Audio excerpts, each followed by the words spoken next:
છે ધ્યાની, હું પહેલામાં ભણું છું. મારી શાળાનું નામ છે શ્રી કન્યા શાળા. આજે હું તમને એક સરસ મજાની વાર્તા સંભળાવીશ. શાંતિથી સાંભળશો ને? મારી વાર્તાનું નામ છે ટોપી વાળો ફેરિયો.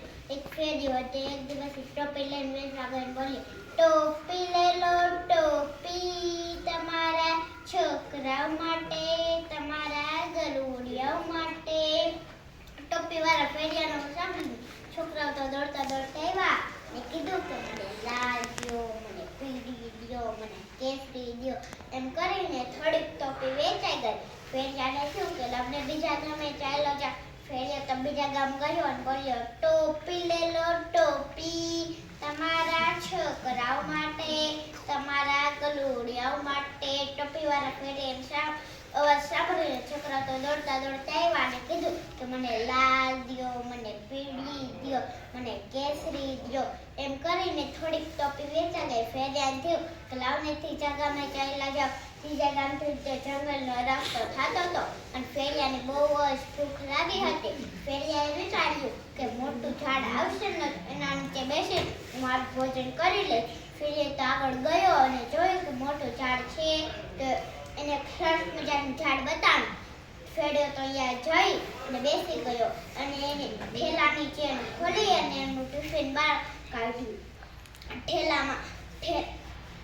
ટિફિનમાં તો મસ્ત મસ્ત ખાવાનું હતું. તો ફેરિયાને તો વધારે ખવાયું હતું. તો ફેરિયો તો અહીંયા સૂઈ ગયો. તો એ જોયું નહોતું કે ઉપર વાંદરા બેઠા છે. વાંદરા જોતા હતા કે આ ભાઈ શું કરે છે. એક વાંદરાએ ઉતરીને જોયું કે આ ભાઈ સૂતા છે. બાજુમાં ઠેલો છે, એમાં શું છે? તો તે ઠેલાની ચેન ખોલી અને જોયું કે આમાં શું છે. તો એક સરસ મજાની ટોપી હતી. તો એ કાઢી અને ફેરિયાએ પહેરી એમ પહેરી લીધી અને ફટફટ કરી ઉપર ચાલ્યો ગયો. એને જોઈ બીજા વાંદરા આવ્યા અને ટોપી લઈ અને ઉપર ચડતા જાય.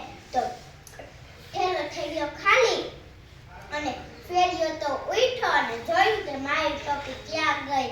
આમ જોયું, આગળ જોયું, પાછળ જોયું, એની ટોપી ક્યાંય ન મળી. પછી ઉપર જોયું તો વાંદરા એની ટોપી લઈને બેઠા હતા.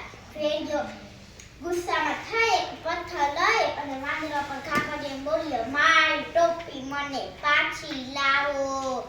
તો વાંદરાએ પણ એની નકલ કરી. ઉપર તો પાળા હોય નહીં. તો પાંદડા તોડી અને ફેરિયા પર ઘા કરીને બોલ્યા, મારી ટોપી મને પાછી લાવો.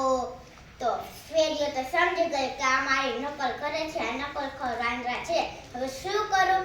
ફેરિયો તો બુદ્ધિનો ઉપયોગ કરવા માંડ્યો અને ઘડીક પછી એને એક યુક્તિ મળી. ફેરિયાએ તો એની ટોપી કાઢી અને હાથમાં લીધી. વાંદરાએ પણ ટોપી કાઢી અને હાથમાં લીધી. ફેરિયાએ ઘા કરીને તો વાંદરાએ પણ ઘા કરી. ફેરિયાએ ફટફટ બધી ટોપી લઈ ઠેલામાં નાખી ખભેટી ગાળીને ચાલ્યો ગયો.